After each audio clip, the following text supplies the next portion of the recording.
Hai guys, apa khabar guys? Lama tak jumpa. Macam mana cuti sekolah? Okey, 2 minggu kita cuti tau. Lama gila. So, untuk kali ni bagi tingkatan 2 kita akan belajar tentang telekomunikasi di Malaysia. So, untuk tahu lebih lanjut tentang hal ini, jom. Bermulanya alat telekomunikasi di Malaysia ini pada tahun 1876. Ketika itu adalah zaman British sedang menjajah tanah Melayu. Jadi British jajah tanah Melayu masa tu, dia bawa dia punya alat iaitu telegraf untuk dia berkomunikasi antara pihak dia lah di British sana dan di tanah Melayu. Jadi di situlah bermulanya alat telekomunikasi yang pertama di Malaysia iaitu telegraf. Seterusnya pada tahun 1891 datang pula iaitu telefon biasa lah, telefon kering-kering. Saya tak tahu nak cakap apa. Telefon tu dia kena masuk jari, pusing kat nombor. Lepas tu dia lepas, lepas tu masuk jari, pusing balik kat nombor. Ada satu telefon tu, nanti saya akan tunjukkan contoh dia lah.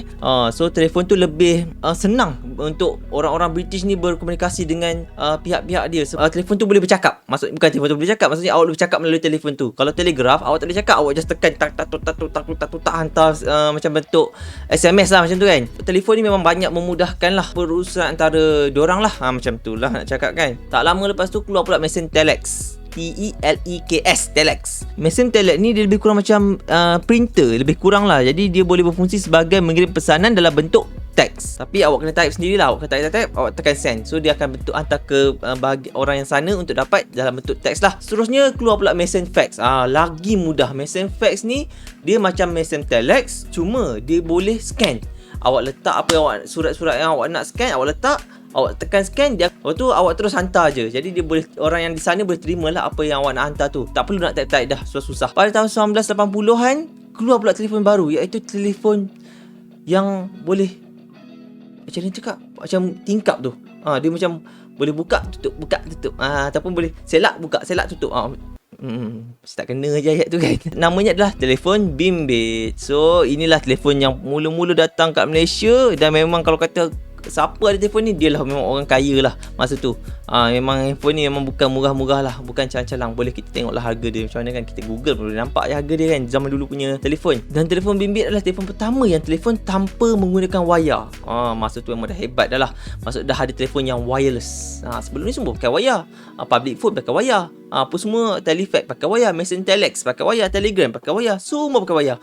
This time dia tak pakai wayar dah. Dia pakai wireless. Dan masuklah pada era millennium, iaitu tahun 2000 dan ke atas, iaitu pada zaman itu keluarlah telefon baru. Keluarlah nama telefon itu telefon bijak ataupun telefon pintar. Yang biasa kita tengok macam contohnya handphone yang sekarang lah, macam iPhone Samsung ke, Huawei ke, Vivo ke.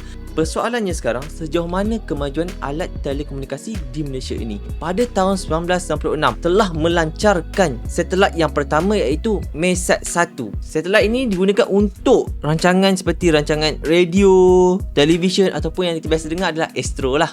Lepas tu kita ada juga satelit lain seperti Razak Sat, dan juga satu lagi yang panggil Tiong Sat 1 kalau tak saya. Malaysia juga tak terlepas dengan alat telekomunikasi lain seperti komputer, syarikat telekomunikasi. Lepas tu ada macam rangkaian jalur lebar. Lepas tu ada satu lagi koridor raya multimedia ataupun MSC. Dan seterusnya macam telefon pintar memang kita dah ada sekarang, memang semua orang ada. Dan yang last sekali adalah kabel fiber optik. Ini yang terbaru lagi lah. Kabel fiber optik ni baru lagi di Malaysia. So macam kawasan saya tak ada fiber optik. Jadi kalau kata ada orang-orang TM yang tengok tu, cocoklah satu, tariklah satu ke sini Sebab saya sekarang pakai Kuprom. So Kuprom slow. Okay, terima kasih. Sub yang seterusnya kita tengok tentang kepentingan alat telekomunikasi di Malaysia. Okay, saya bagi 5 kepentingan dulu. Ada banyak lagi, tapi saya bagi 5 je. Yang pertama sekali adalah dapat berhubung dengan sesiapa sahaja di seluruh dunia dengan mudah. Yang kedua, memudahkan pengurusan dan pentadbiran negara lebih sistematik dan teratur. Ketiga, memudahkan kita untuk melayari internet. Saya rasa semua orang kenal kot internet. Mungkin lah kalau tak tahu tu sikit lah peratusan untuk tak tahu internet tu apa. Tapi saya rasa sekarang ni memang zaman internet. Apa benda sekalipun semua awak cari kat internet. Even nak beli grocery lagi pun cari dulu kat internet. Pak. Okey. Nak apa? Nak masak, contoh nak masak tom yum ala-ala Thai. Tulis tom yum ala-ala Thai. Keluar orang Thailand masak tom yum. Tiru je. Kalau salah gunakan internet pun jadi masalah. Nak belajar apa kat internet? Nak belajar buat bom pun ada kat internet. So be careful, okay? Yang keempat, data dapat disimpan dengan lebih selamat. Sekarang ni dulu Dulu kita banyak simpan data gunakan hard disk, kita guna pen drive, CD ataupun nama lain floppy disk ada juga kan. Tapi benda tu dia ada satu masalah.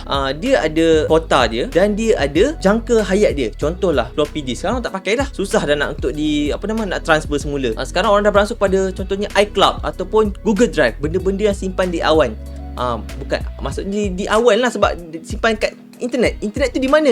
Tak tahu di mana. Kita tak nampak internet tu. Dan yang kelima adalah pembelajaran melalui online ataupun pekerjaan melalui online. Sekarang ni kita dalam keadaan pandemik COVID-19 ni kan. Sekolah tutup, kilang tutup, apa lagi? Office tutup, semua tutup. Tapi yang saya peliknya kilang arak buka pula. Tu saya tak puas hati. Kenapa buka? Penting sangat ke? Jadi kita harap total lockdown yang berlaku sekarang ni kita dapatlah mengurangkanlah kes-kes yang berjangkit di Malaysia ni supaya kita dapat hidup normal seperti semula lah. Boleh kita jalan-jalan, ambil angin kat luar kan, tak ada kena compound sebagainya kan. So kita harap benda tu jadi lebih baik untuk masa yang akan datang. Terusnya, penggunaan alat telekomunikasi secara beretika. Awak memanglah boleh cakap apa saja awak nak. Awak boleh tweet je apa awak nak, boleh post status je apa awak nak, tapi mungkin sebelum ni awak pernah kutuk satu company ni lah. Kutuk tu masa tu awak tak kerja lagi dengan dia. Awak intern je dengan dia kan. Tiba-tiba one day awak try apply kerja kat company lain kan. Tapi company lain tu ada dapat info daripada company tersebut yang awak pernah cakap macam ni pasal company dia.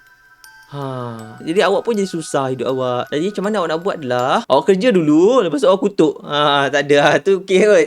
Okey tak adalah. Saya tak nak ajar benda bukan Okey, jadi untuk season 2 telekomunikasi saya rasa itu sahaja yang awak perlu tahu. Kalau awak tanya lebih lanjut, awak boleh just tulis je kat ruangan komen. Awak tanya je apa awak tanya pun, tak kisahlah benda pun. Saya jawab je lah nanti. Tak pun kalau awak rasa macam tak cukup info yang saya bagi ni, awak boleh buka buku teks awak tengok dalam buku teks tu. Tambahlah kat situ. Kat situ dah lebih daripada cukup dah. Saya bagi ni secara overall supaya awak faham tentang bab ini. Okey? Kalau tak ada apa-apa dah, insya-Allah kita jumpa lagi pada video yang akan datang, masa yang akan datang, tak tahulah bila masanya. Dan assalamualaikum. Bye.